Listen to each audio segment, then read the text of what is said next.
My name is June Keith. I am 41 years old, and I have built a career rising from the daughter of a grease-stained mechanic to a brigadier general in the United States Air Force. For years, I poured my time, my money, and my loyalty into keeping my family happy, especially after my father remarried. But none of that rank, none of those medals, could protect me from the most humiliating moment of my life at the Grand Hyatt Gala that night. My stepmother, Lynn, her eyes manic with jealousy, lunged at me through a crowd of high society guests. She screamed, "You are a thief!" And then, with violent force, she ripped the brooch right off my shoulder. The gold pin tore through the fabric and sliced into my skin. But that physical pain was nothing compared to the shame of seeing my father standing there, looking down at his shoes in silence, just as he has done for the last 15 years. Have you ever been discarded or humiliated by the very people you sacrificed everything for? If yes, share your experience in the comments. Believe me, you are not alone. Before I dive into exactly what happened, let me know where you're tuning in from. And if you've ever had to stand up for yourself after being disrespected, hit that like button and subscribe for more real stories about boundaries, self-worth, and taking your power back. What happened after that night might not be what you expect. The air inside the Grand Hyatt ballroom that evening was thick, suffocatingly so. It smelled of expensive roast beef, heavy floral centerpieces, and the unmistakable scent of old money, a mixture of Chanel No. 5 and entitlement. I stood near the center of the room, holding a flute of sparkling water that I had no intention of drinking. I was the guest of honor, technically. I was wearing my Air Force mess dress, the formal evening uniform. It's a midnight blue shell, stiff with starch and tradition, adorned with the silver star on my shoulder that I had worked 2 decades to earn. To the outside world, I looked like a fortress, strong, disciplined, impenetrable. But inside that stiff wool uniform, I was just June, the little girl who desperately wanted her dad to be proud of her. I felt a shift in the room's atmosphere before I even saw her. It was like the temperature dropped 10 degrees. Lynn entered the ballroom. She was 52, but she fought the aging process with a desperation that was painful to watch. She was wearing a dress that was entirely too red and entirely too tight for a formal military gala. It was a look-at-me dress. She had a glass of Chardonnay in one hand, her third or fourth, judging by the slight sway in her step. And she made a beeline for me. My father, Thomas, trailed behind her like a shadow. He looked uncomfortable in his rented tuxedo, his rough mechanic's hands fidgeting with his cufflinks. He caught my eye for a fleeting second, gave a weak, apologetic half-smile, and then looked away. That was my dad. The enabler. The man who would set himself on fire just to keep Lynn warm. Well, Lynn's voice was a sugary purr that didn't reach her cold, calculating eyes. She stepped into my personal space, close enough that I could smell the stale gin beneath her perfume. Don't you look severe? I straightened my back, a reflex from basic training. Hello, Lynn. Hello, Dad. Lynn looked me up and down, her lip curling in distaste as she surveyed my uniform. To her, this wasn't a symbol of service. It was a costume that stole attention away from her. She leaned in, dropping her voice to a whisper so the nearby colonel and his wife couldn't hear. You look like a man in that get-up, June, she hissed, her smile never wavering for the public to see. Honestly, it's embarrassing. Your mother would be ashamed to see you looking so hard, so unlovable. The words were precision strikes, aimed at the softest parts of my armor. She knew exactly where to hit. She knew my deepest insecurity was that I had traded my femininity for my rank, that I had become the fixer, who didn't need love, only orders. I clenched my jaw so hard I felt a molar crack. This is a uniform, Lynn. It commands respect. Respect? She laughed, a brittle, high-pitched sound. You think these people respect you? They pity you, an old maid playing soldier. Just then, a senator approached us. He didn't know the toxicity swirling between us. He smiled broadly, extending a hand to me. General Keith, he boomed. I just wanted to say, that speech you gave earlier about sacrifice, moving, truly moving, your family must be incredibly proud. The senator turned to Lynn and my dad. "You must be beaming." That was the spark. I saw it happen in Lynn's eyes. The attention was on me. The praise was for me. The narcissistic injury was too much for her to bear. Her face flushed a blotchy, angry red. "Proud?" Lynn's voice wasn't a whisper anymore. It was rising, shrill, and jagged. "Why should we be proud?" The conversation in our immediate circle died. The senator looked confused. "I beg your pardon." "She's a fraud," Lynn shrieked. The sound cut through the low hum of the jazz band like breaking glass. I froze. "Lynn, stop." "Don't you tell me to stop." She lunged. It happened in slow motion. I saw her manicured hand, claws painted a violent crimson, reaching out. She wasn't aiming for my face. She was aiming for the one thing on my uniform that wasn't standard issue. The brooch. It was an antique gold pin, shaped like a pair of wings, pinned securely above my ribbons. It was the only thing I was wearing that belonged to my biological mother. "You stole this!" Lynn yelled, grabbing the brooch. "This is family property. You're a thief, June, a ungrateful, stealing little brat." "Lynn, let go," I gasped, grabbing her wrist. She didn't let go. She yanked. She pulled with the hysterical strength of a woman who felt her spotlight slipping away. "Reep!" The sound was sickeningly loud in the silent ballroom. It wasn't just the sound of the pin popping open. It was the sound of the thick, expensive wool of my mess dress tearing. The clasp of the brooch gave way, but not before the pin drove deep into the soft flesh of my shoulder. I flinched, a sharp, hot bolt of pain shooting down my arm. But the physical pain was distant, muted by the shock. Lynn stumbled back, clutching the brooch in her hand like a trophy. A jagged flap of my dark blue uniform hung loose, exposing the white shirt underneath. A small circle of blood began to stain the white fabric, bright and horrifying. The entire ballroom was dead silent. 200 pairs of eyes, generals, senators, their spouses, were staring at us. Staring at the crazy woman in the red dress. Staring at the general with the torn uniform. But I wasn't looking at the crowd. I was looking at my father. "Dad," I whispered. My voice sounded small, like the 10-year-old girl who used to hand him wrenches in the garage. Thomas stood there, 5 feet away. He saw the blood. He saw the tear. He saw the absolute humiliation burning my face. He didn't move. He didn't step forward to check on me. He didn't yell at Lynn. He slowly, agonizingly, turned his head and looked at the floor, studying the pattern of the carpet as if his daughter wasn't bleeding in front of the city's elite. The silence stretched on, heavy and suffocating. The throbbing in my shoulder synced with the pounding of my heart. Thump, thump, thump. It wasn't the pin that hurt. It was the silence. That familiar, cowardly silence that I had been making excuses for my entire adult life. As I stood there, clutching my torn shoulder, watching my father refuse to meet my eyes, the glitter of the Grand Hyatt dissolved.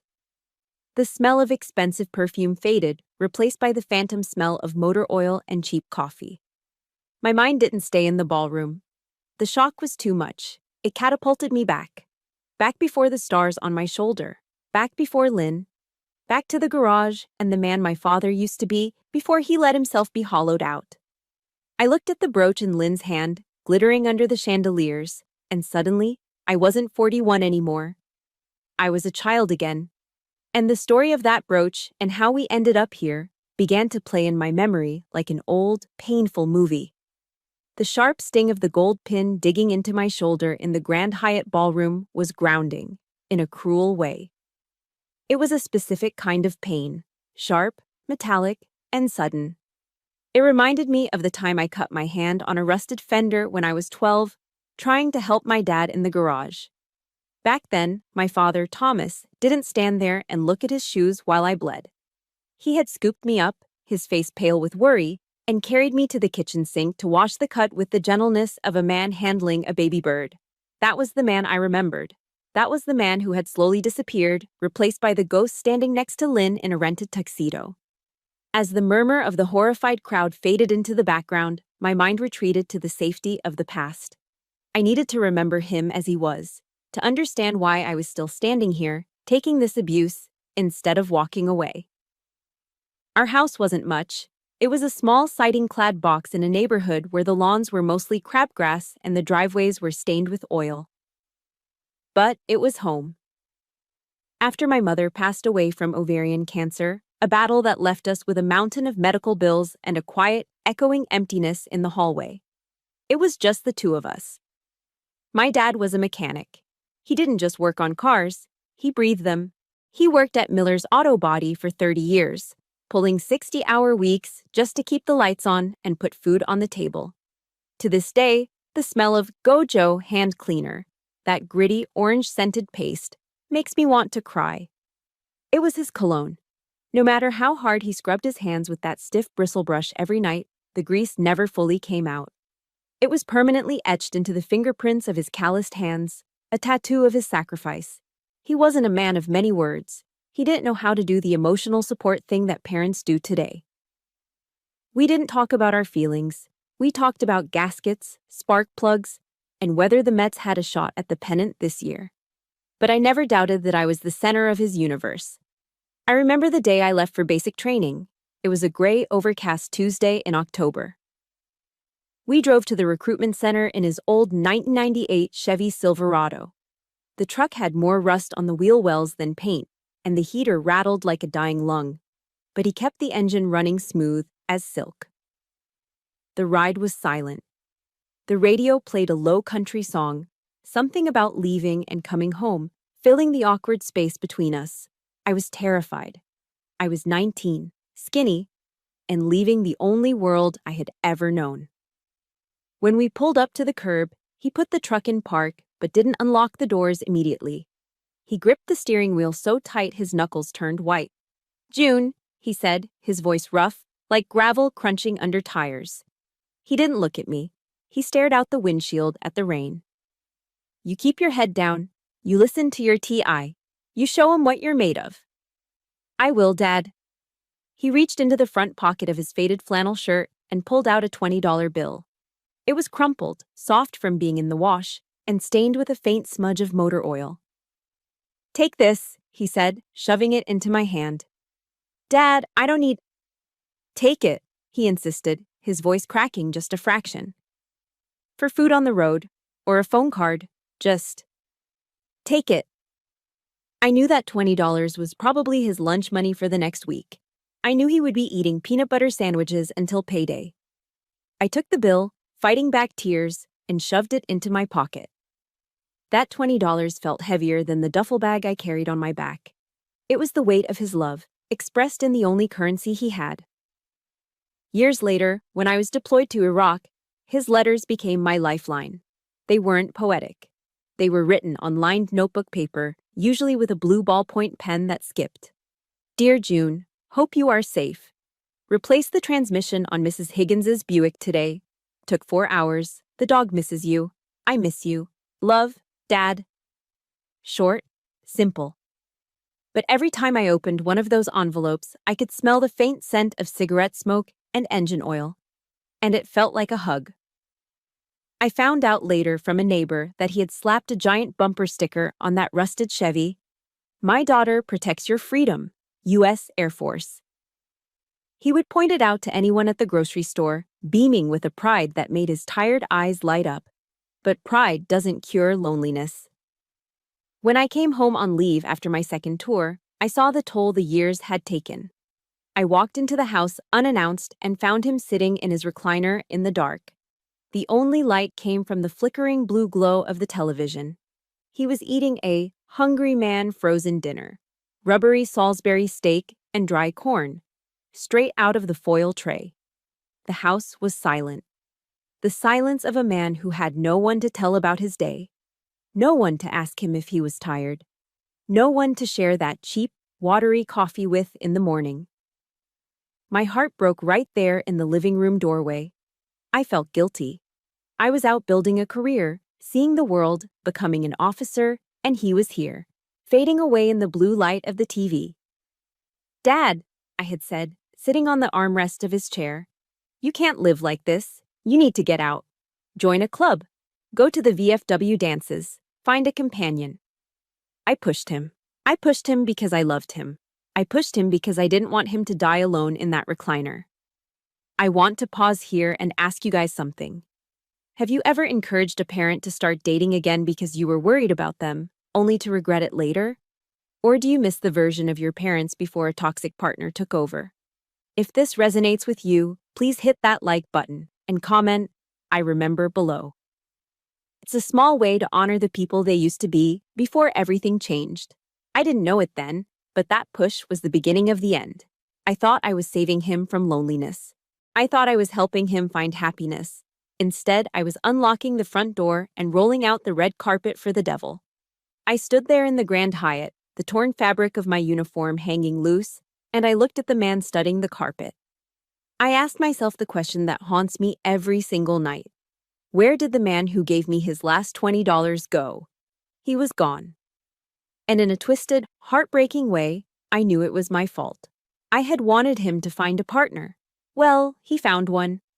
And now she was wearing a red dress, holding my mother's brooch, and smiling like she had just won a war. But the war wasn't over. In fact, as I watched Lynn's smug satisfaction, I realized something. The war had just begun. And unlike my father, I wasn't going to surrender. They say the devil doesn't come to you with horns and a pitchfork. He comes as everything you've ever wished for. In my dad's case, she came bearing a Tupperware container of homemade meatloaf and a smile that could brighten a room. Her name was Lynn. I met her about 6 months after I urged my dad to get back out there. She was a cashier at the local hardware store where Dad bought his parts. She was 52, vibrant, and seemed to hang on his every word. At first, I was relieved. I truly was. The love bombing phase, a term I learned much later in therapy, was textbook perfect. When I came home to visit, the house was clean. There were curtains on the windows where bare blinds used to be. The smell of stale tobacco was replaced by the aroma of pot roast and apple pie.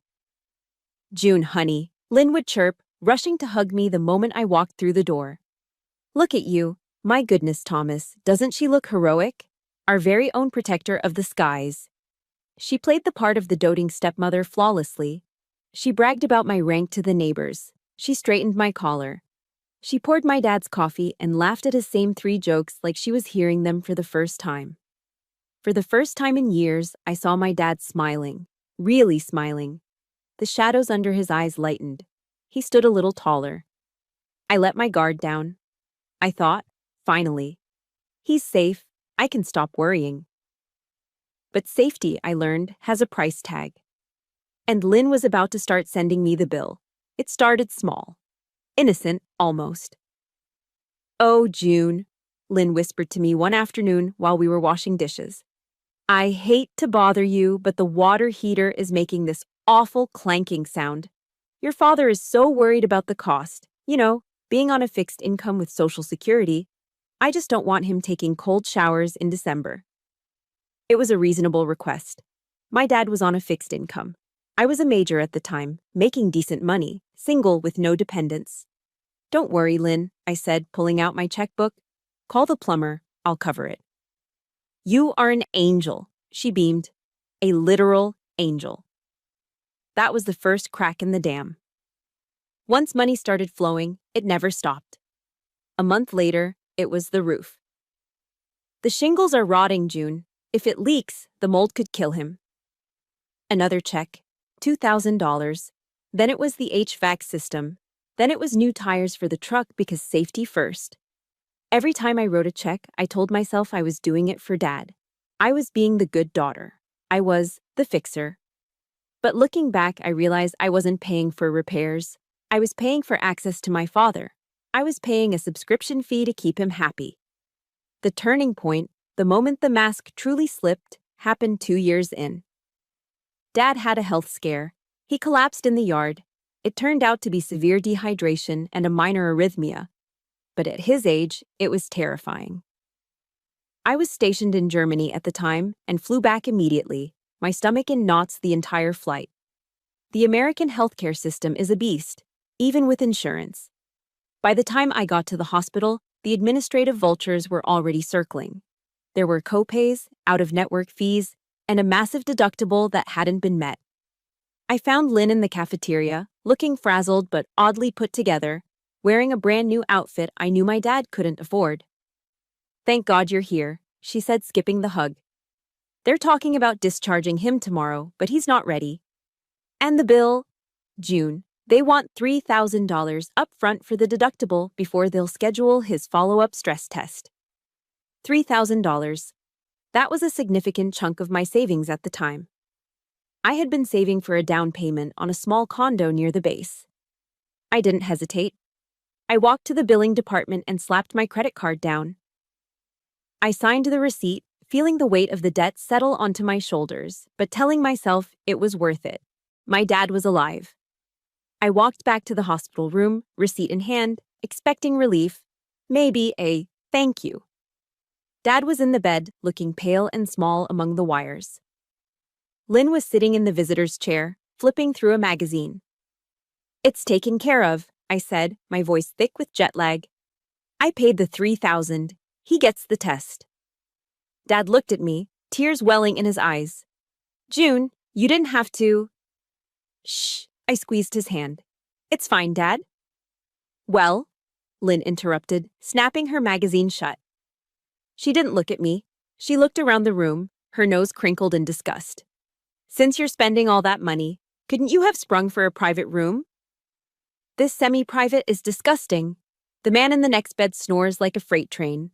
Your father can't rest here." The air left the room. I stared at her. "Excuse me?" "I'm just saying," Lynn huffed, smoothing her skirt. "If you really cared about his recovery, you'd want him to have peace and quiet. Squeezing him in here like cattle, it's disrespectful. Especially for an officer's father." My blood ran cold. It wasn't just the ingratitude, it was the entitlement. The audacity to reach into my pocket, take $3,000, and then complain that I didn't give more. I turned to my father, waiting for him to defend me.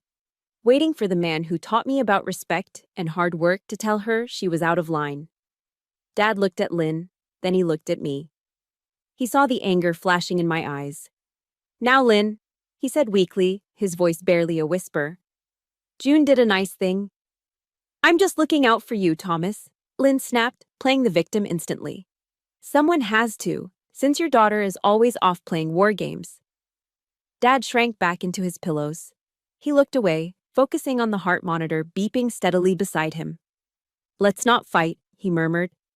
"Please, just let it go, June. Let it go." That phrase hit me harder than the credit card bill. In that sterile hospital room, under the harsh fluorescent lights, the illusion shattered. I wasn't helping my father. I was enabling a hostage situation. I realized then that my father had changed. He wasn't the strong protector anymore.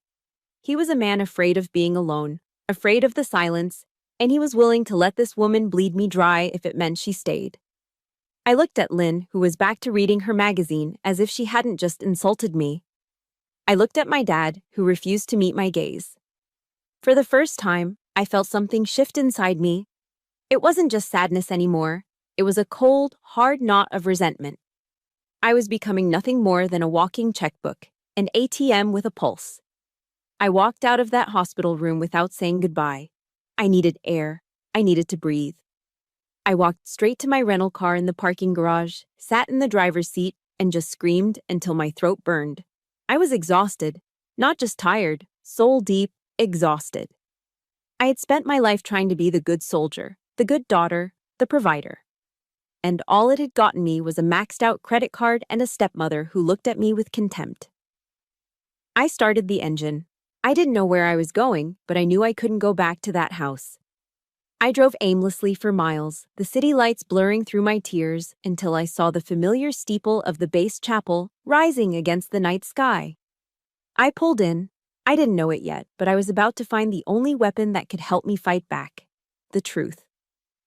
To understand why I stayed in that toxic house for so long, you have to understand the schizophrenia of my life back then. I was living two completely different existences, separated by a 20-minute car ride. On base, I was Lieutenant Colonel Keith. I had just been promoted. I walked down the hallways of the operations group, and airmen snapped to attention. I made decisions that involved millions of dollars of aircraft and the lives of pilots. I was respected, I was competent, I was powerful. But the moment I drove my sedan into my father's driveway, the rank evaporated. The confidence dissolved.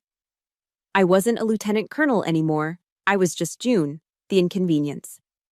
I remember one Thanksgiving specifically. It was the year I pinned on my silver oak leaves. I had spent the morning volunteering at the base dining facility, serving turkey to young airmen who couldn't go home to their families. I felt useful. I felt proud. Then I went to my dad's house. The moment I walked in, Lynn didn't say hello. She didn't ask about my promotion, even though I was wearing my service dress uniform because I had come straight from duty. Finally, she huffed, wiping her hands on a stained apron. The sink is full. I've been cooking for 6 hours. The least you can do is handle the cleanup while I entertain the guests. The guests were her bridge club friends. My dad was in the living room, eyes glued to the Cowboys game, drinking a beer. He didn't look up. So, the lieutenant colonel took off her service coat, rolled up the sleeves of her blue shirt, and spent 3 hours scrubbing gravy pans and scraping cranberry sauce off china plates. At one point, I accidentally chipped a wine glass while washing it. "For God's sake, June!" Lynn shrieked from the dining room, loud enough for everyone to hear. "You are so clumsy. No wonder you're not married. You'd probably break the poor man's neck trying to hug him." The room erupted in laughter. My dad laughed too. That laughter broke something inside me. It wasn't a loud break. It was a quiet internal fracture. I finished the dishes, dried my hands, put my service coat back on, and walked out the back door without saying a word. I drove. I couldn't go home to my empty apartment, and I couldn't go back to that house. My car seemed to drive itself on autopilot, pulling me back to the only place where I felt like I had a soul: the base chapel.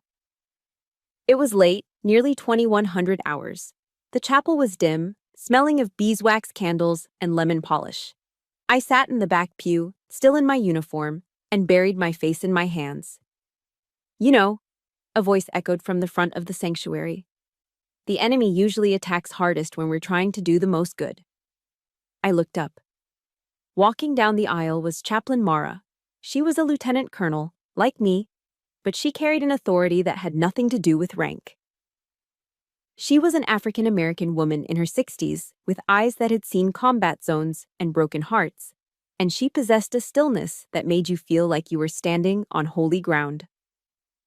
"Chaplain," I wiped my eyes hastily, trying to compose myself. "I'm sorry. I didn't know anyone was here." Mara sat down in the pew in front of me, turning to face me. She didn't offer a tissue. She offered the truth. "I saw your promotion ceremony, June," she said, her voice like warm honey and gravel. "You looked like a lioness. So why are you sitting here crying like a lost lamb?" "Because I'm a fraud," I whispered. The confession tumbled out. "I command respect out there, Mara. But at home, I'm nobody. I let them treat me like dirt, and I take it. Because the Bible says to honor your father and mother. And I'm terrified that if I stop helping them, if I stop paying, if I stop taking the abuse, I'm a bad daughter. I'm a sinner." Mara looked at me for a long time. She reached out and tapped the silver oak leaf on my collar. "June, let me ask you something. When you send pilots into a storm, do you send them in naked? Or do you make sure they have protection?" "Protection, of course," I said. "Then why do you walk into that house defenseless?" She leaned in, her expression fierce. "The Bible does say to honor your parents, but nowhere does it say you must offer yourself up as a human sacrifice to their dysfunction. Honoring them means respecting their role in giving you life. It does not mean letting them destroy the life you were given." She opened the small Bible she carried. Ephesians 6:11. "Put on the full armor of God so that you can take your stand against the devil's schemes." Mara closed the book. "Sometimes the devil isn't a shadowy figure, June. Sometimes the schemes look like guilt trips, manipulation, and financial abuse. God gave you armor, your dignity, your boundaries, your self-worth. Taking that armor off when you walk through your father's door isn't piety. It's surrender." I sat there stunned. I had always thought setting boundaries was an act of rebellion. Mara was telling me it was an act of spiritual warfare. What do I do? I asked, my voice trembling. They are all I have. No, Mara said firmly. They are your biology. We are your family. The people who respect you. The people who see you. She stood up and looked at my bare uniform shirt. You need a reminder. A physical reminder of who you are. So when that woman tries to tear you down, you remember that you are protected. I have my rank, I said. Rank is for the Air Force. Mara shook her head. You need something for June. Did your mother, your real mother, leave you anything? A brooch, I said, thinking of the gold wings tucked away in my jewelry box. A gold pin shaped like wings. She wore it every Sunday. Wear it, Mara commanded. Put it on your uniform, hidden in plain sight or right out in the open. Let it be your shield. When that woman speaks her poison, you touch that pin, and you remember. You are the daughter of a woman who loved you, and you are a child of God. You are not her servant. I drove home that night feeling different. The situation hadn't changed. Lynn was still a narcissist, and my dad was still an enabler. But I had changed. The next morning, before I went to work, I opened my jewelry box. I took out the gold wing brooch. I pinned it right above my ribbons. It wasn't regulation, strictly speaking, but I didn't care. It felt heavy. It felt like a shield. I didn't know it then, but by pinning that brooch to my chest, I wasn't just accessorizing. I was drawing a line in the sand. And I was giving Lynn a target. Because nothing infuriates a narcissist more than seeing their victim find a backbone. The thing about wearing armor is that it doesn't just protect you. It provokes the people who are used to seeing you defenseless. After my talk with Chaplain Mara, I started wearing my mother's gold wing brooch every time I visited my father. It was a small rebellion, a shiny golden declaration that I belonged to a history Lynn couldn't touch. And Lynn hated it. Narcissists have a sixth sense for independence. They can smell it like a shark smells blood in the water. The moment I stopped seeking her approval, her campaign to destroy my reputation shifted into overdrive. It started with the rewriting of history. A few weeks after Thanksgiving, I stopped by the house on a Sunday afternoon. Lynn was hosting a garden party for the neighborhood ladies, a group of women who drank too much iced tea and traded gossip like currency. I walked around the side of the house to the patio and froze. Lynn was holding court, a glass of wine in her hand, her voice pitched just loud enough to carry. It's just so hard, you know? Lynn sighed, dabbing at a dry eye. I sacrificed my prime years to raise that girl. I gave up my career to make sure she had a mother figure. And now that she's a big-shot officer, she hardly visits. She treats Thomas like an ATM. It breaks my heart, really. Ungrateful. I stood there, my hand gripping the cold metal of the gate. She raised me. I was 25 when she met my father. She hadn't sacrificed a single day. In fact, I was the one paying for the very patio furniture she was sitting on. I wanted to storm in there. I wanted to scream the truth. But I felt the weight of the brooch on my chest, and I remembered Mara's words. Do not engage with the enemy on their terrain. I turned around and walked away. But silence has a price.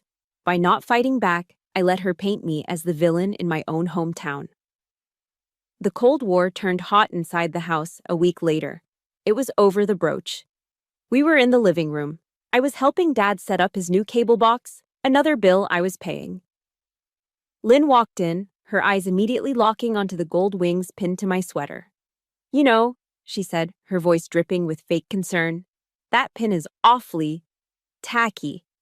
It looks like costume jewelry you'd buy at a garage sale. It belonged to my mother, I said calmly, not looking up from the remote. Well, bless her heart, Lynn sneered. But it clashes with your outfit. It makes you look old, June. Why don't you let me put it away for safekeeping? I have a jewelry box in the back where I keep the less valuable things. No, I said. The air in the room vanished. Excuse me? Lynn's voice dropped an octave. I said no. I'm wearing it. It stays with me. Lynn didn't scream. Not yet. She turned to my father, her face crumpling into a mask of wounded fragility. Thomas, do you hear how she speaks to me? I try to help her fashion sense, and she snaps at me, in my own home. My dad looked up from his newspaper. He looked tired. He looked smaller than I remembered. He looked at Lynn winding herself up for a tantrum, and then he looked at me, standing firm for the first time in years. I waited. I waited for him to say, "Lynn, leave her alone. That was her mother's." Instead, he took a deep breath and let it out. A long, defeated sigh. "June," he said softly. "Come on. Don't cause a scene. Dee Dee is just trying to help." "She called Mom's brooch tacky, Dad," I said, my voice trembling. "She didn't mean it like that," he lied. He stood up and walked over to me, lowering his voice so Lynn wouldn't hear. "Look, honey, just take it off while you're here. Please? You know how she gets. She's getting older, her nerves are bad. Just let it go." For me? To keep the peace? Just let it go. Those 4 words were worse than any insult Lynn could have thrown. My father wasn't asking for peace, he was asking for my submission. He was asking me to erase my mother, erase my dignity, just so he wouldn't have to deal with his wife's mood swings. He was trading my self-worth for his quiet evening. "I can't do that anymore, Dad," I whispered. I didn't take the brooch off, but the victory felt hollow.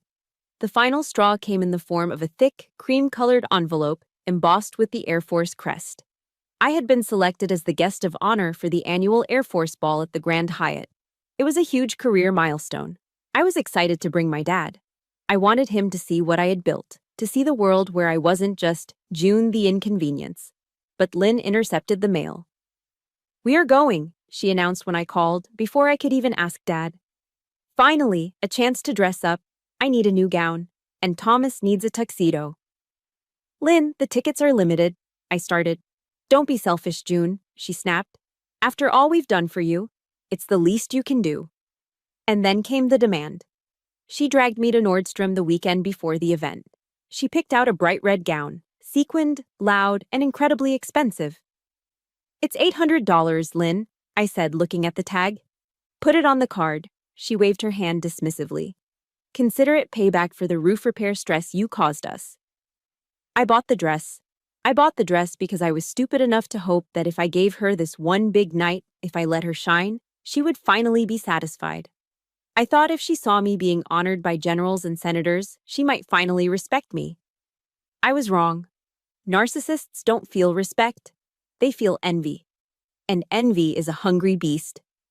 The night of the gala, I sent a town car to pick them up. I met them in the lobby of the Grand Hyatt. The car ride over must have been tense because when the doors opened, the energy coming off Lynn was toxic. She had been pre-gaming, drinking before the event. Her breath smelled of mints and vodka. My dad stepped out first, looking handsome but terrified in his tux. Then Lynn emerged. The red dress was too tight. Her makeup was too heavy. She looked like she was ready for a fight, not a celebration. As we walked toward the ballroom doors, the sounds of jazz music and clinking glasses drifting out, Lynn grabbed my arm. Her nails dug into the fabric of my mess dress. "Don't think you're special just because you're wearing a costume," she hissed into my ear, her voice slurred. "You're still just the mechanic's daughter who couldn't keep a man." My stomach dropped. The dread washed over me, cold and heavy. I looked at my dad walking a few steps ahead, oblivious or pretending to be. We reached the double doors. The usher smiled and pulled them open, revealing the glittering ballroom inside. "After you, General," the usher said respectfully. I stepped into the light, Lynn's red shadow close behind me. I thought I was walking into a celebration. I didn't know I was walking into an ambush. The clock had run out, the peacekeeper had failed, and the brooch on my shoulder was about to become the center of a war. The sound of my uniform tearing seemed to echo in the ballroom long after it happened. Rapey! It was a violent, ugly sound that cut through the polite jazz music and the murmur of conversation like a gunshot. I stood there, frozen. My hand instinctively flew to my left shoulder, covering the exposed white shirt and the angry red scratch where the pin had been ripped away. I could feel the warm trickle of blood under my fingers, sticky and shocking against the starch of my uniform. Lynn stood 2 feet away from me, clutching the gold brooch in her fist. Her chest was heaving, her face flushed with a mixture of drunken adrenaline and triumph. She looked around the room, expecting applause. She expected the senators, the generals, and the high society wives to nod in agreement, to see me as the fraud she had always claimed I was. "See?" Lynn panted, her voice shrill and echoing off the vaulted ceiling. "I told you, she's a thief. She stole this from the family estate. She thinks she's special, but she's just a common thief." The room didn't applaud. The room went deadly, terrifyingly silent. The silence wasn't the polite silence of a library. It was the heavy, suffocating silence of a car crash. People set down their champagne flutes. A waiter froze mid-step with a tray of hors d'oeuvres. The senator who had been shaking my hand moments ago took a slow, deliberate step back, looking from me to Lynn with an expression of pure horror. But the worst part wasn't the crowd. It was my father. "Dad," I choked out, the words scraping my throat. Thomas stood right next to Lynn. He saw the blood on my hand. He saw the tears of humiliation welling in my eyes, the first tears I'd let the Air Force see in 20 years. He didn't move. He didn't yell at her. He didn't rush to check my wound. He simply closed his eyes and turned his head away, studying the pattern of the expensive hotel carpet, making himself invisible. He was choosing his survival over my dignity. Again. "Well?" Lynn screeched, waving the brooch in the air. "Is no one going to arrest her? Look at this. It's solid gold. She probably planned to pawn it." "Give me that," a voice boomed from the crowd. It wasn't a request. It was an order. A command so deep and authoritative that it seemed to vibrate in the floorboards. The crowd parted like the Red Sea. Walking through the center of the ballroom was a man I hadn't seen in years, but whose legend was known to every airman on base. Sergeant Major Daniel Cross. He was 82 years old, a veteran of Korea and Vietnam.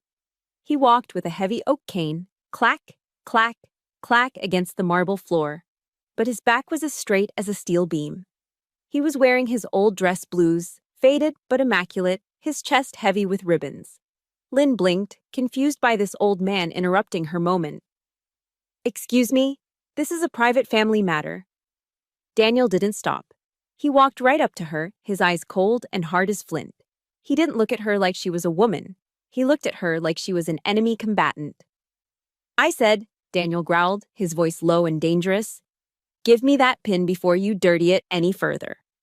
Lynn hesitated, intimidated by the sheer force of his presence. It's just jewelry. She stole it." "Jewelry?" Daniel laughed. It was a harsh, barking sound. With a speed that belied his age, he reached out and snatched the brooch from Lynn's hand. He held it up to the light, letting the chandeliers catch the gleam of the gold wings. Then, he turned to the crowd. He turned to the generals, the senators, the wives in their designer gowns. "This woman," Daniel pointed a trembling finger at Lynn, "calls this jewelry. She calls this theft." He looked at me, his eyes softening for just a fraction of a second before turning back to the room with renewed fury. "This is not a trinket," Daniel roared, his voice filling the cavernous room without a microphone.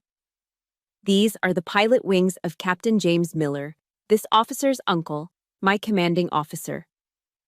A gasp rippled through the room. My breath hitched in my chest. I knew they were my uncle's wings. My mother had given them to me. But I had never realized Daniel knew him. "Captain Miller didn't come home from Normandy," Daniel continued, his voice shaking with emotion. "He died keeping his burning plane in the air long enough for his crew to bail out. He was awarded the Medal of Honor posthumously for that action. These wings were cut from his uniform before they buried him." He turned slowly to Lynn, who had gone pale beneath her heavy makeup. The red flush of victory was draining from her face, replaced by the gray pallor of fear. "This general," Daniel gestured to me, "wears these wings to honor a bloodline of heroes. She wears them because she serves the same flag he died for." He took a step toward Lynn, forcing her to stumble back in her high heels. "And you?" Daniel spat the word out like poison. "You dare to call her a thief? You dare to put your hands on her uniform? On this history?" I didn't know. Lynn stammered, looking around for support. She looked at my dad. Thomas, tell him I didn't know. But the room had turned.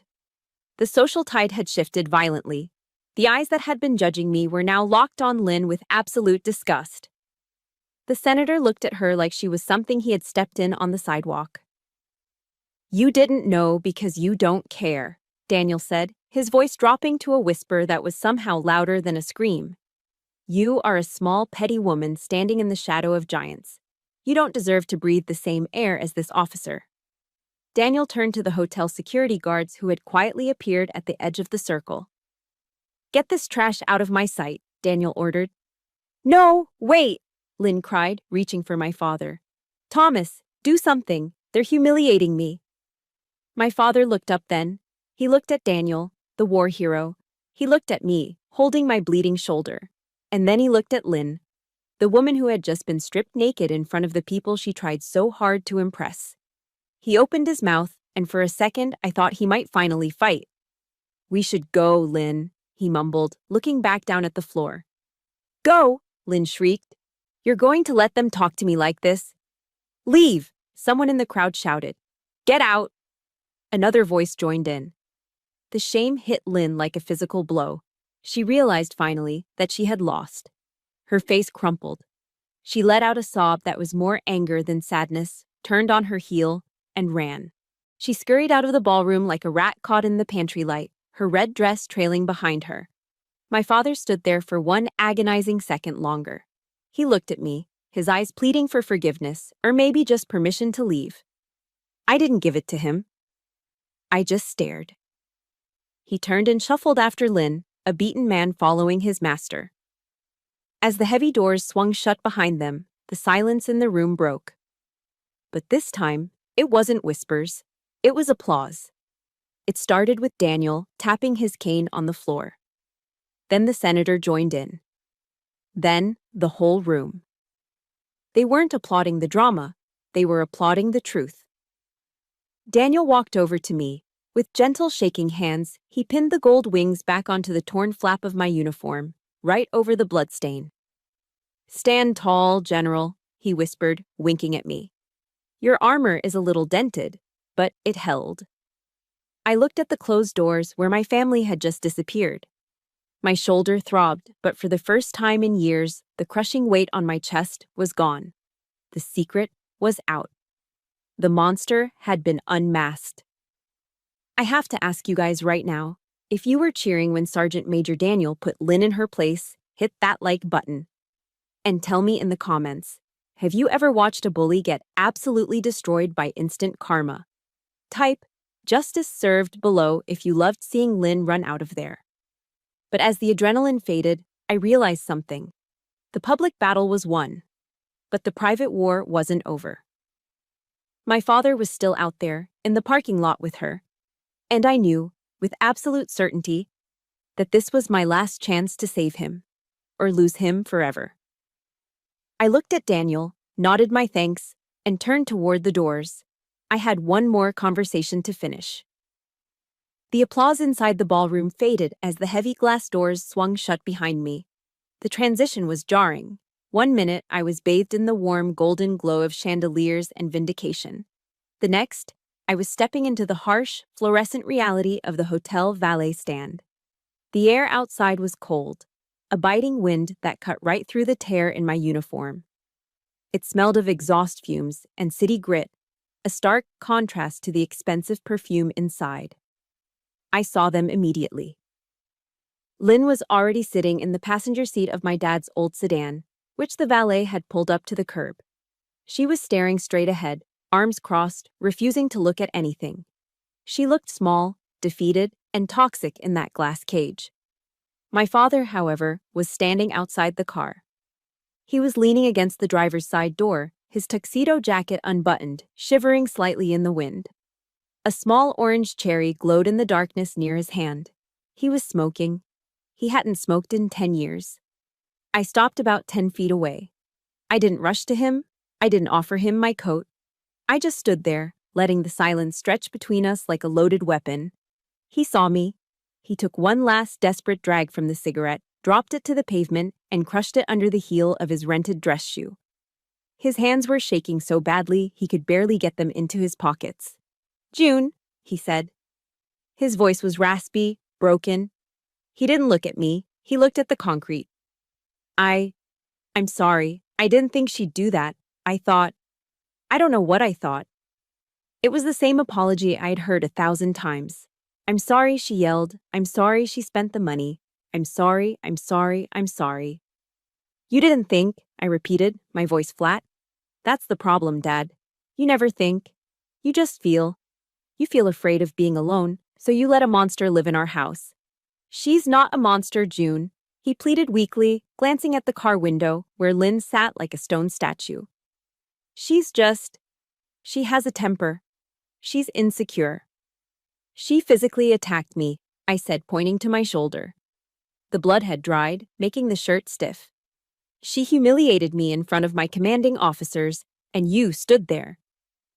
He flinched as if I had slapped him. I was shocked. I didn't know what to do. "No, Dad," I took a step closer. I needed him to hear this. I needed to break the cycle right here, on this sidewalk. "You knew exactly what to do. You just chose not to do it. You chose her comfort over my safety. You chose your quiet life over my dignity." He looked up at me then, his eyes watery and red-rimmed. "June, please, don't say that. You're my daughter. I love you." "Do you?" I asked. "Because for the last 15 years, your love has felt an awful lot like a transaction. I pay the bills, I fix the roof, I cover the medical deductibles, and in exchange, you let your wife tell me I'm worthless." I saw the realization hit him. He opened his mouth to argue, but the words died in his throat. He looked at the luxury hotel behind me, then at the cheap sedan beside him. He looked at the woman in the car who had isolated him from everyone he loved. "I'm tired, Dad," I said, my voice softening just a fraction but losing none of its steel. "I am exhausted. I can't be the fixer anymore. I can't buy your happiness. It's too expensive. The price is my soul." I took a deep breath. This was it, the nuclear option. "So here's the deal," I said. "The Bank of June is closed, permanently." Dad blinked. "What?" "I'm cutting it all off," I stated clearly. "The credit cards, the payments for the house repairs, the insurance supplements, everything. I am done subsidizing the woman who hates me." "June, you can't," panic crept into his voice. We live on a fixed income. The house needs work, her medical bills." "That is her problem," I cut him off. "And it's your problem, if you choose to stay with her." I stepped into his personal space, forcing him to look me in the eye. "You have a choice to make, Thomas. Right now. Tonight." I pointed to the car. "You can get in that car with her. You can drive home. You can keep living in that misery, listening to her poison, letting her drive away your friends and family. But if you do it on your own dime. Do not call me when the roof leaks. Do not call me when she overdraws the account." I will not answer. I pointed to the hotel. "Or, you can walk away. You can admit that this isn't love, it's a hostage situation. You can stand by your daughter, and we can figure this out. I will help you. But I will not help her." The wind whipped around us, chilling me to the bone. But I didn't shiver. I felt hot with adrenaline. My father looked at the car. Lynn hadn't moved. She hadn't even rolled down the window to check on him. She was just waiting for her driver to return. Then he looked at me. He looked at the gold wings Sergeant Major Daniel had pinned back onto my chest. He looked at the woman I'd become, a woman who commanded armies, a woman who was finally commanding him. Tears spilled over his wrinkled cheeks. He looked old, so incredibly old. "I'm scared, June," he whispered. "I'm scared of dying alone in that house." "You're already alone in that house, Dad," I said gently. "She doesn't love you. She loves the security I provide." He let out a ragged sob, covering his face with his grease-stained hands. He stood there for a long moment, shaking, wrestling with 15 years of habit and fear. Then he lowered his hands. He took a deep breath of the cold night air. "You're right," he croaked. He turned toward the car. For a second, I thought he was getting in. My heart stopped, but he didn't open the door. He walked to the window, tapped on the glass, and when Lynn looked up, scowling, he made a motion with his hand. Go. He mouthed the words through the glass. I'm staying.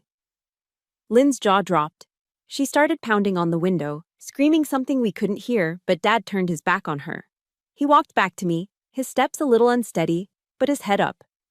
I choose you, June, he said, his voice trembling. I'm sorry it took me so long. God, I'm so sorry. I didn't hug him yet. I couldn't. The wound was too fresh. But I nodded. Okay, Dad. Okay. I reached into my pocket and pulled out my phone. My hands were steady. Let's go get you a room for the night, I said. But first, I unlocked my screen and opened my banking app. I had prepared for this moment. I tapped Cards. I tapped Manage Authorized Users. I saw Lynn's name listed under the secondary card, the one she used for her groceries that were actually designer clothes. My finger hovered over the delete button. Dad, I said, looking at him. Once I do this, there is no going back. The war starts now. He looked at the sedan pulling away from the curb, tires screeching as Lynn drove off in a rage, leaving her husband standing on the sidewalk. Do it, he said. I tapped the screen. Access revoked. I felt a surge of power that had nothing to do with rank and everything to do with freedom. The cord was cut. The enabler had awakened, and now we just had to survive the fallout. The morning after the gala, I didn't wake up feeling guilty. I woke up feeling like a general who had finally been given the green light to launch a counteroffensive. My dad was still asleep in the adjoining hotel room, safe and away from the toxic radioactive zone that was his house. I sat at the small desk in my room, a pot of black coffee beside me, my phone in one hand and my laptop in the other. It was 800 hours. The banks were open. I didn't scream. I didn't cry. I executed. Yes, this is June Keith, I said into the phone, my voice steady. I am the primary account holder for the Visa signature card ending in 4489. I need to remove an authorized user. Yes, immediately. Click. One tentacle cut. This is regarding the utility service at 124 Maple Drive, I told the power company representative next. I am canceling the auto pay linked to my checking account, effective today. Please switch the billing responsibility back to the resident. Click. Another tentacle cut. I went down the list with ruthless efficiency. The premium cable package Lynn demanded so she could watch her reality shows? Cancelled. The landscaping service I paid for because Lynn refused to mow the lawn? Cancelled.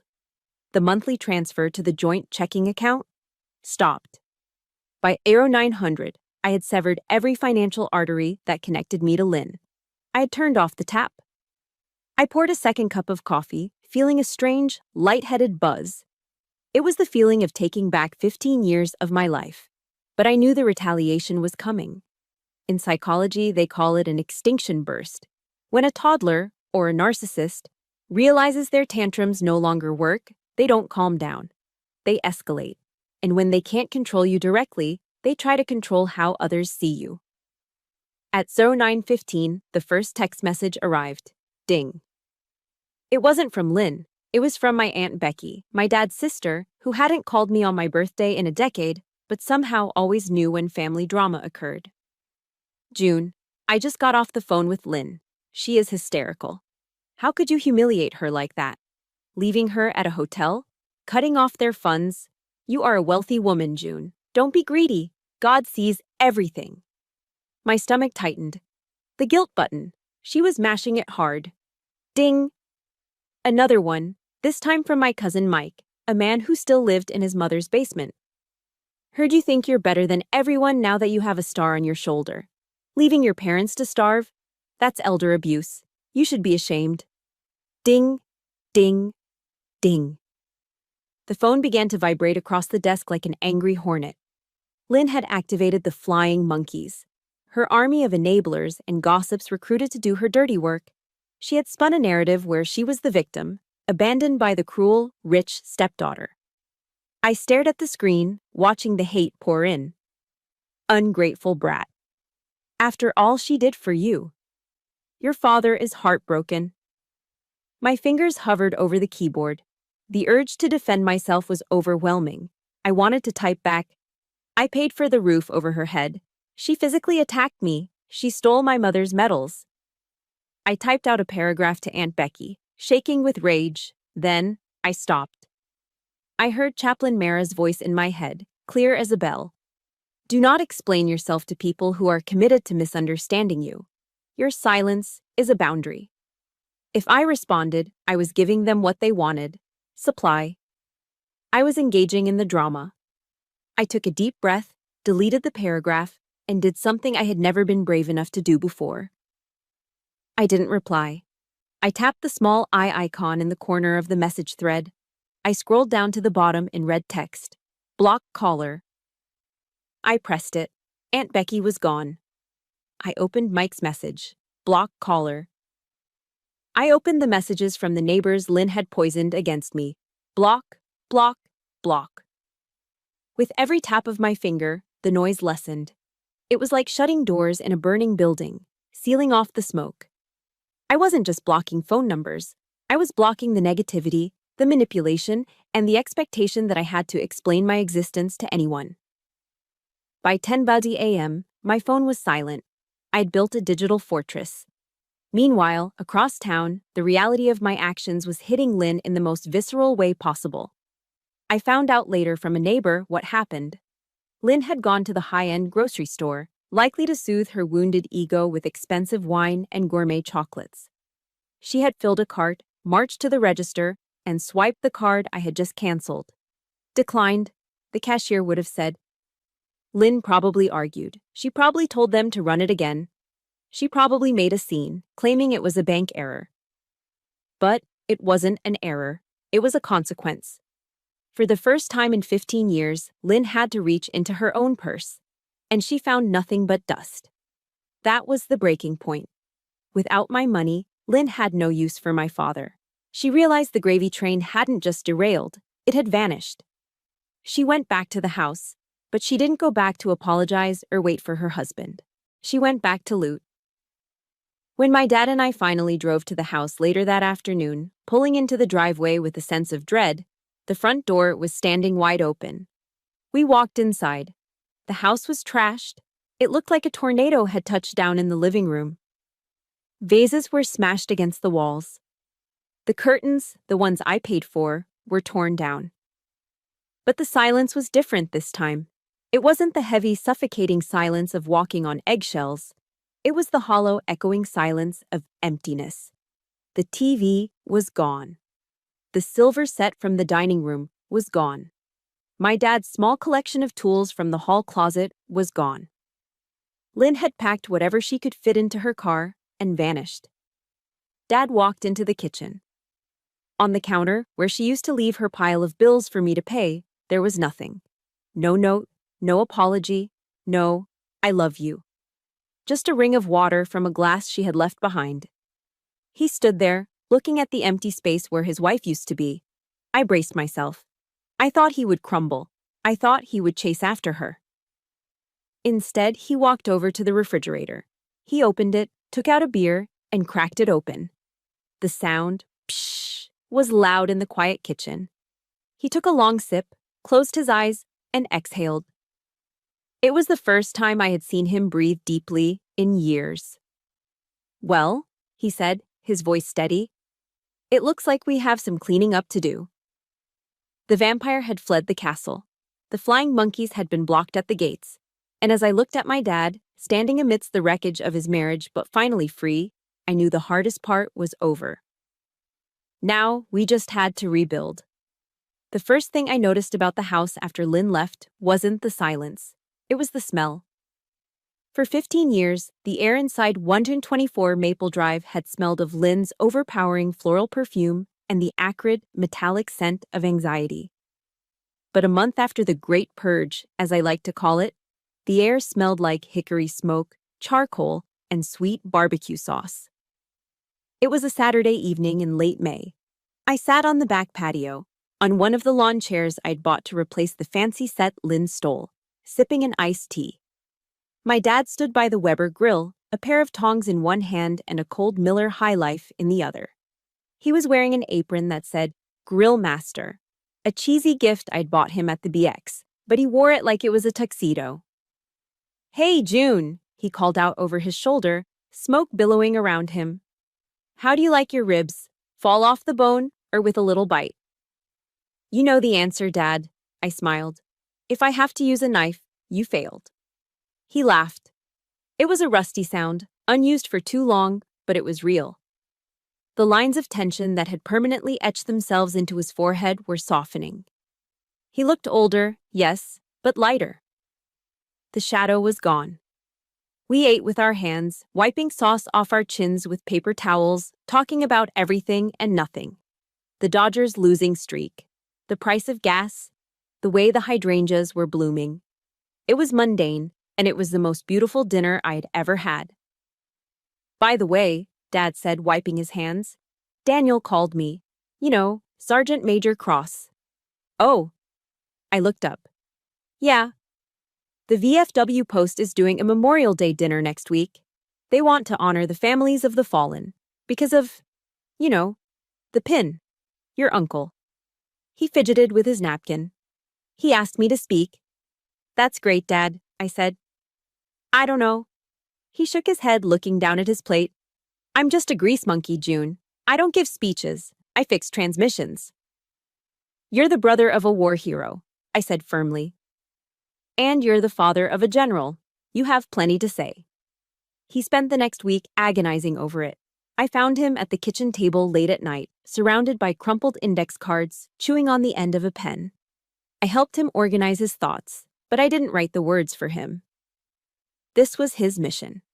The night of the event, the VFW Post 442 was packed. It was exactly as I remembered from childhood: wood-paneled walls covered in black and white photos, the smell of floor wax and stale beer, and the low murmur of men who had seen too much. The air was thick with patriotism and cheap cologne. I sat at the front table, wearing my service dress uniform. Dad sat next to me in a suit I had bought him, one that actually fit. He was shaking. I could see the paper in his hands trembling like a leaf in a storm. "Breathe," I whispered, squeezing his knee under the table. "Next up," the post commander announced from the small stage, "a man whose family has given more than their fair share to this country, Mr. Thomas Keith." Dad stood up. He walked to the podium slowly. The microphone screeched a little as he adjusted it, and the room went quiet. He looked out at the crowd. He looked at his index cards. Then, he looked at me. He took a deep breath, and he put the cards down. He wasn't going to read. "I came here tonight to talk about my brother, Captain James Miller," Dad began. His voice was rough, unpolished, the voice of a man who worked with iron and steel. "James was a hero. He died so his crew could live. He earned that Medal of Honor." He paused, gripping the sides of the podium until his knuckles turned white. "But, looking around this room, seeing all you brave men and women, it got me thinking about courage." The room was dead silent. Even the ice machine in the back seemed to stop humming. "For the last 15 years, I thought I was a good man," Dad continued, his voice cracking. "I went to work. I paid my taxes. I kept the peace in my house. But I learned recently that keeping the peace isn't the same thing as being brave." My heart started to pound. I hadn't seen this on the index cards. "I watched a war happen in my own living room," Dad said, tears glistening in his eyes under the harsh stage lights. "I watched a woman I married tear down the person I love most in this world. And I stood there. I stood there and looked at my shoes because I was afraid of being alone." He looked directly at me then. He didn't blink. "My brother James died fighting enemies abroad. But my daughter June," he pointed at me. "She fought a war in her own home. She fought for her dignity. She fought for my safety. She fought for our family history when I was too weak to defend it." A tear slid down my cheek. I bit my lip to keep from sobbing. "I used to think my greatest accomplishment was fixing a '68 Mustang," Dad said, a small sad smile touching his lips. "But I was wrong. My greatest accomplishment is sitting right there. General June Keith." He straightened up, and for the first time in my life, he looked like a giant. I was a coward for a long time, he told the room. But my daughter taught me that it's never too late to find your backbone. She's the toughest soldier I know, and I have never been prouder to be her father. He stepped back from the microphone. For a second, there was silence. Then Sergeant Major Daniel stood up in the back and started clapping. Then the commander. Then the whole room. It wasn't polite applause, it was a thunderous, floor-shaking ovation. Dad walked down the steps, looking exhausted but unburdened. He didn't go back to his chair. He came straight to me. I stood up, disregarding protocol, disregarding the uniform. "Dad," I choked out. He pulled me into a hug. He smelled of Old Spice, starch, and just a faint hint of the garage. It was the smell of my childhood. He squeezed me so hard I thought my ribs might crack, but I didn't care. "I'm sorry, Junebug," he whispered into my ear, using the nickname he hadn't used since I was 10. "I see you. I finally see you." I buried my face in his shoulder and let go. I let go of the anger. I let go of the resentment about the money. I let go of the pain of the Grand Hyatt. In that VFW hall, surrounded by strangers and ghosts of the past, the wound finally closed. I didn't need the world to know I was right. I just needed my dad to know I was worth fighting for. And as the applause washed over us, I knew that while the military gave me my rank, my father had just given me back my heart. The flash of a camera went off nearby, pop, capturing the moment. A bright white light that seemed to swallow everything, signaling the end of the dark years and the beginning of the rest of our lives. Time has a funny way of balancing the scales. It doesn't happen overnight, and it certainly doesn't happen when you're screaming into your pillow at 2 a.m. But if you wait long enough, if you keep your head down and do the work, the universe eventually reveals the truth. It has been 15 years since the night of the torn dress at the Grand Hyatt. 15 years of birthdays, holidays, and Sunday dinners. 15 years of rebuilding a relationship with my father that was almost lost to the fire. Today, I stood in the Hall of Heroes at the Pentagon. The air here is different. It's cool, recycled, and smells of history and floor wax. I wasn't wearing a torn uniform today. I was wearing a pristine service dress coat, the fabric crisp and flawless. I stood at attention as the Air Force Chief of Staff read the orders. Appointing Major General June Keith to the grade of Lieutenant General. 3 stars. I looked down at the front row. Sitting there, in a wheelchair with a portable oxygen tank hooked to the back, was my father. He was 89 years old now. His hair was snow white, and his hands, those hands that used to be permanently stained with grease, were spotted with age and shaking with Parkinson's. But his eyes? His eyes were clear blue steel. When it was time for the pinning ceremony, the aide asked if I wanted him to help. I shook my head. I walked over to my dad, knelt on one knee so I was eye level with him, and handed him the silver stars. It took him a long time. His fingers fumbled with the clasp. The room waited in respectful silence. No one rushed him. Finally, he clicked the stars onto my epaulets. He patted my shoulder, his hand heavy and warm. "You did good, Junebug." He wheezed, his voice weak but filled with 15 years of made-up time.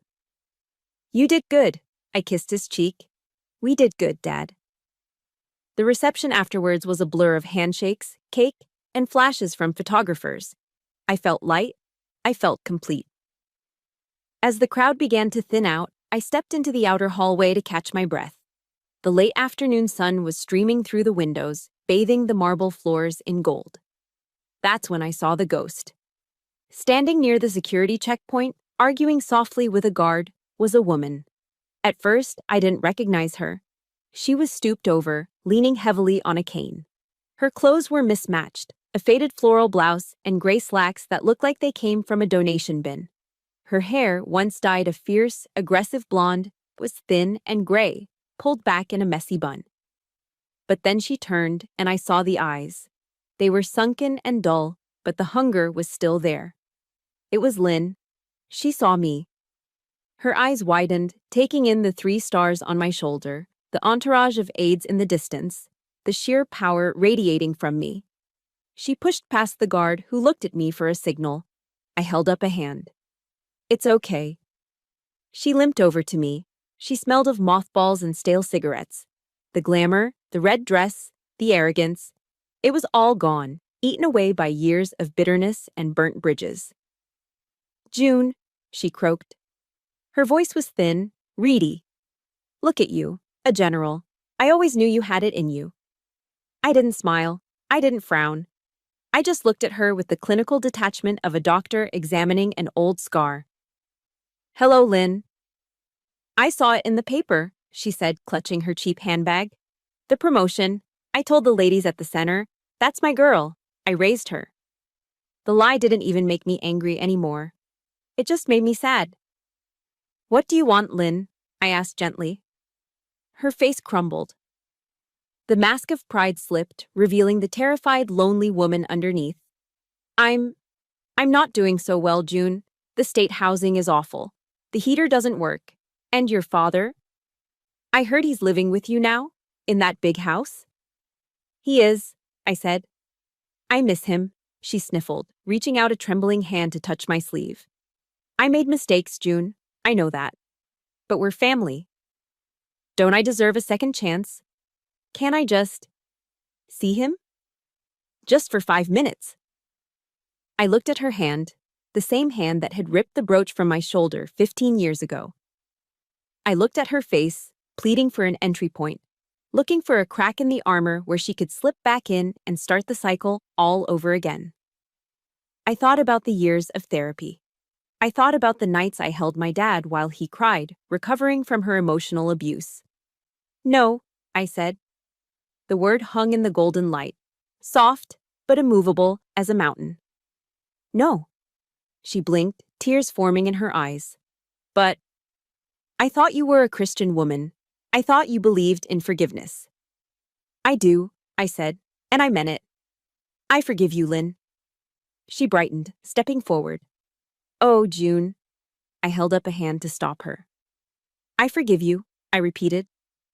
I forgive you because I refuse to carry the rock of hating you in my pocket for one more day. I forgive you for my own peace, not for your comfort. I leaned in slightly, my voice dropping to a whisper. But forgiveness is not the same thing as access. You lost your seat at our table 15 years ago.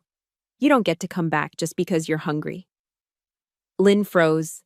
The hope died in her eyes, replaced by a flicker of the old rage, but she was too weak to act on it. She looked at the security guards, then back at me. She realized finally that she had no power here. She was a ghost haunting a house that no longer existed. Goodbye, Lynn, I said. I didn't wait for her to respond. I turned around. Dad is waiting, I said to myself. I walked back into the reception hall. My father was sitting by the window, watching the sunset over the Potomac River. When he saw me coming, his face lit up. I walked over and took the handles of his wheelchair. Who was that? He asked, his voice raspy. I thought I saw someone in the hall. I looked back one last time. The hallway was empty. The ghost was gone. Nobody, Dad, I smiled, releasing the brake on his chair. Just a shadow from a long time ago. It's gone now. I pushed him forward, out of the shadows and into the warm, golden light of the late afternoon sun. We had survived. We had won. And most importantly, we were free. Looking back, the most expensive lesson I learned wasn't at the Air Force Academy. It was in that parking lot with my father. For years, I believed that love meant setting myself on fire just to keep others warm. I thought saying no was an act of betrayal. But I was wrong. The truth is, we teach people how to treat us. Setting a boundary isn't an act of war. It is an act of self-respect. You can love your family from a distance if being close to them destroys your spirit. Your peace is worth more than their approval. Now, I want to turn this over to you. I know many of you are fighting your own battles in silence right now. If my story gave you even a little bit of courage to stand up for yourself, please hit that like button. It helps this message reach the people who need it most.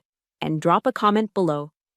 Have you ever had to cut ties with a family member to save your own sanity? I want to read your stories. Don't forget to subscribe for more journeys of truth and resilience. Remember, you are the general of your own life. Dismissed.